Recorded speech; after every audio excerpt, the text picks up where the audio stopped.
మహారాష్ట్రలోని అహ్మద్ నగర్ సభలో మోడీ మాట్లాడుతున్నారు. లైవ్ చూద్దాం. नहीं हो पा रहा है.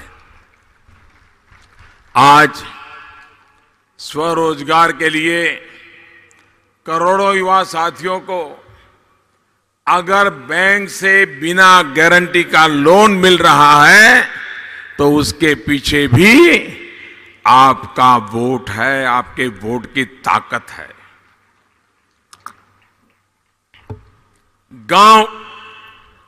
गांव में सड़कें, ये बाईपास, पुराने लटके भटके रेलवे प्रोजेक्ट्स आज तेजी से पूरे हो रहे हैं. तो इसके पीछे अगर सबसे बड़ी ताकत है तो आपका वोट है. भाइयों और बहनों, कल 11 अप्रैल को महात्मा ज्योतिबा फुले की जयंती थी. फुले शाहू आंबेडकर विचारधारा को कार्य रूप देने के लिए उस तरह का हृदय आवश्यक होता है. ऐसा हृदय व्यक्तिगत स्वार्थ और परिवार के स्वार्थ की राजनीति करने वालों में नहीं हो सकता. इसी सोच के साथ हमारी सरकार शेतकारी समाज की भी छोटी छोटी दिक्कतों का ध्यान रख रही है. पीएम किसान सम्मान योजना के तहत सीधे बैंक खाते में रुपया जमा करने का काम भी जारी है. लाखों परिवारों के खेतों में, उनके खाते के अंदर, ऐसे परिवारों के खाते के अंदर पैसा पहुंच चुका है और बाकियों को भी जल्द ही जल्द पैसा पहुंच जाएगा. साथियों, भाजपा एनडीए ने इस बार बड़े संकल्प लिए हैं. मई की 23 तारीख के बाद जब फिर मोदी सरकार आएगी, एक बार फिर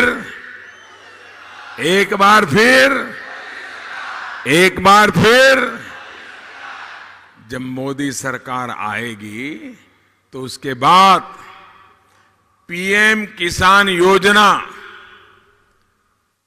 जिसमें हमने बदलाव करना तय किया है.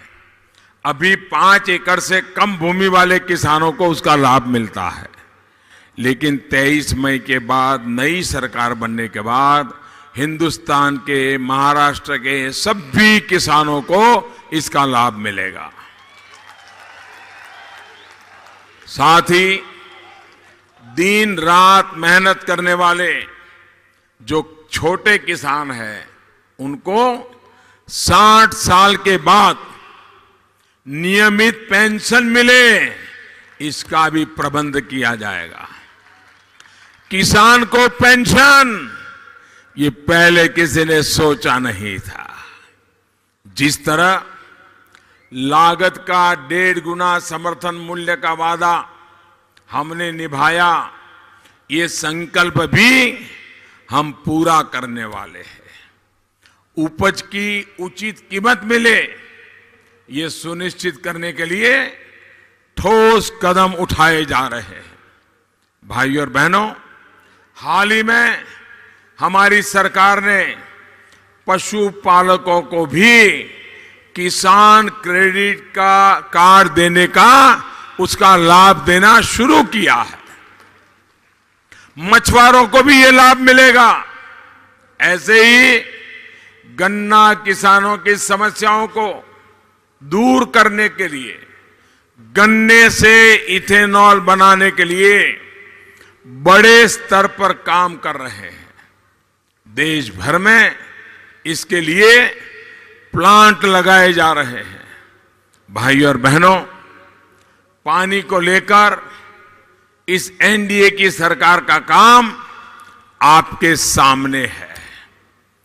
देवी अहिल्याबाई होलकर ने जिस तरह गांव-गांव कुएं और बावड़ियां खोलने का अभियान छेड़ा था, उसी तरह यहां की हमारी सरकार भी काम कर रही है। हमारा प्रयास है कि नदियों का पानी जो कोंकण के समुद्र में बह जाता है उसका सदुपयोग हो, किसान को पानी मिले। इसके लिए फिर एक बार जब मोदी सरकार बनेगी, फिर एक बार जब मोदी सरकार बनेगी तो एक विशेष जल शक्ति मंत्रालय बनाने का संकल्प हमने लिया है। सिर्फ पानी के लिए एक अलग मंत्रालय होगा।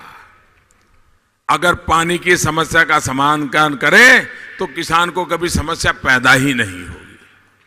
इसके माध्यम से देश की नदियों का या समंदर का पानी कैसे कैसे उपयोग में लाया जा सकता है, टेक्नोलॉजी के द्वारा लाया जा सकता है, डिसैलिनेशन किया जा सकता है, इसके लिए काम किया जाएगा।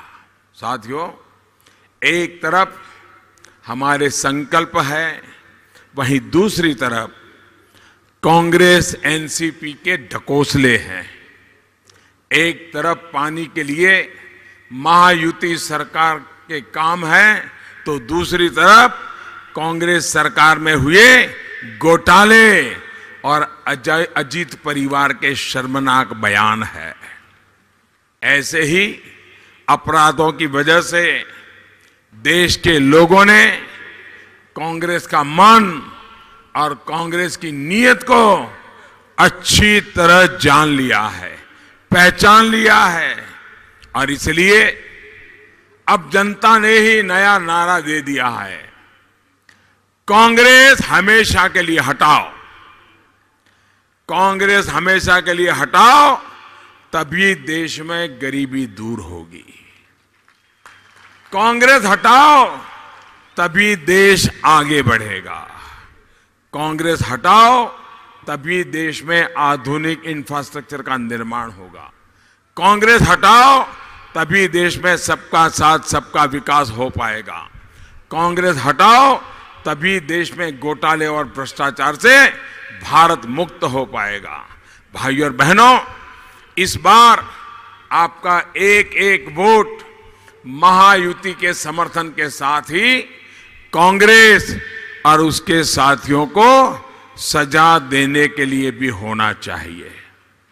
याद रखिएगा, ये भारत को लूटते रहे हैं, महाराष्ट्र को लूटते रहे हैं। ये लोग गरीब किसानों के दुश्मन हैं, महाराष्ट्र की जनता के दुश्मन है। हर देशवासी की आकांक्षा उनके लिए आंख में खटकती है। इस चुनाव में भी कांग्रेस ने जिस तरह तुगलक रोड चुनावी घोटाला किया है वो देश देख रहा है, हमारे नौजवान वोटर देख रहे हैं। मालूम है ना तुगलक रोड चुनावी घोटाला? नहीं है ना मालूम? ऐसी बातें अखबार में जरा कम आती है, लेकिन टीवी पर आपने नोटों के बंडल देखे होंगे। तुगलक रोड ये दिल्ली के अंदर एक रोड है, उस पर एक बड़ा शानदार बंगला है, उस पर एक नेताजी रहते हैं, और वहां कैसे कैसे खेल खेले गए उसका कच्चा चिट्ठा निकल करके बाहर आए। और क्या है, मध्य प्रदेश से बोरे बोरे भर करके रुपये वहां आए, और जो पैसा गरीब बच्चों को कुपोषण से बचाने के लिए मध्य प्रदेश सरकार को भेजा गया था, वो पैसा लूटकर कांग्रेस चुनाव में लगा रही है। ऐसे भ्रष्टाचार को माफ करेंगे? क्या भ्रष्टाचार को सहन करेंगे? अभी तो मध्य प्रदेश की सरकार अभी बनी है, और इतने दिनों में उन्होंने बिल्कुल चारों तरफ से जमा करना शुरू कर दिया। उनकी आदत जाती नहीं है। दिल्ली के तुगलक रोड में बोरा भर भर के मिल रही नोटों की गड्डियां कांग्रेस की असली पहचान है। भाइयों बहनों, ये चौकीदार चौकन्ना है, ये चौकीदार ईमानदार है। और तभी तो इन चोरों को पकड़ पाया। भाई और बहनों, इतिहास साक्षी है कि भारत में स्वराज की परिकल्पना सबसे पहले छत्रपति शिवाजी महाराज ने की थी। मेरी आकांक्षा है कि स्वराज्य स्थापित करने के एनडीए के काम को आगे बढ़कर शिवाजी महाराज के सपनों को पूरा करने के लिए